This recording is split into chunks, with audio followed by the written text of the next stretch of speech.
There is something I want to share with you people, but all I need from you is your attention. But first of all, watch this video. So I used to be an atheist until I had my spiritual awakening. And I was the type of person who just rejected all religion because I was like, you guys really believe there's a man in the sky that's like controlling your life? Like it didn't make sense to me. I didn't resonate with any type of religion or the church. And I used to make fun of Jesus freaks. I would call them Jesus freaks.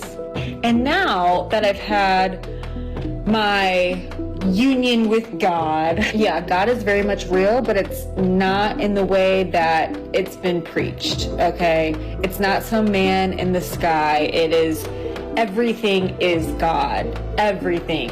Every living being is God, universal consciousness. Everything is one consciousness. You're God, I'm God, the tree is God, the blade of grass is God. Alright, listen, there's something I used to tell people, which is you don't force awakening, rather it comes to you when it chooses. And the same thing goes to waking people up. You don't force people to see what you see, rather you allow them to be themselves. Because if that person is meant to wake up in this timeline, they will surely do. It's just a matter of time. That is where whenever someone wants to argue with me on this, I will only lead them with these few words, which is talk to me when you have passed through your ego deaths. Because it is when you have finally have your own experience in this awakening, then whatever I say to you after, you will not argue, rather you will only resonate. Look, what happened to this lady is what is called the shift, and I will explain.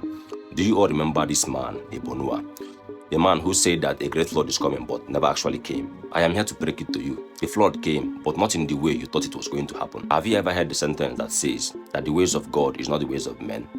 Alright, listen. Eboh Noah was actually on point because the flood he was talking about was a flood of consciousness, but he was not aware of it. Because when you look at the Aquarian age symbol, it shows you a person holding a pitcher of water and it's pouring it down on the planet, and that's cosmic energy. And cosmic energy in itself, it's a coronal mass ejection. And the coronal mass ejection creates a plasma energy that activates the carbon body. Because we humans has carbon in our body, and the atom molecules of those carbon is where you find neutron, proton, and electron, which the three of them has 6 each, and that is where the 666 the Bible talks about comes in. And the Bible called this the number of a man, which is also written in the book of Revelation. So that means that the consciousness in itself is going to be causing the flood or the destruction that is going to be taking place on the planet, because everything they are telling you in the Bible is actually taking place in your body. And when he was talking about building the ark, he was actually talking about the tachyon energy of the pituitary gland, the hypothalamus gland, and the pineal gland. That's what created the ark of covenant that is connected to your self-known bone, which is located in your head. And that's what they are talking about. So when they are talking about the Noah's ark, when you break down the etymology of Noah in ancient Hebrew, it means the mind. The ark is symbolic to the archangels or the angel of light that hits the mind, which is Noah. So it is a flood of consciousness that is coming to the planet that is causing the flood in a form of ecological humanitarian crisis. And the more we wake up, the more the elements of the planet is going to wake up. Just like tsunami, tornado, earthquake, and sinkholes. All these things is going to be taking place because of us. And the shift doesn't take place in atmosphere first. It takes place in our body. Because the body is made up of 75% of water. So the shift takes place within you first. Then it takes place in the ether. And the ether is what basically caused the reset, which we call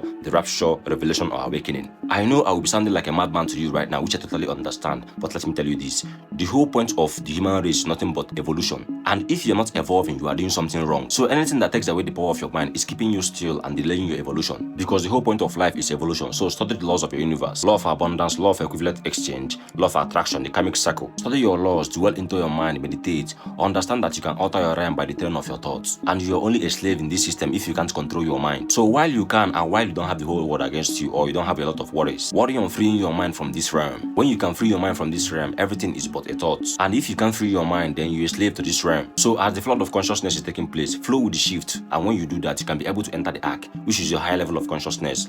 Until next time, peace.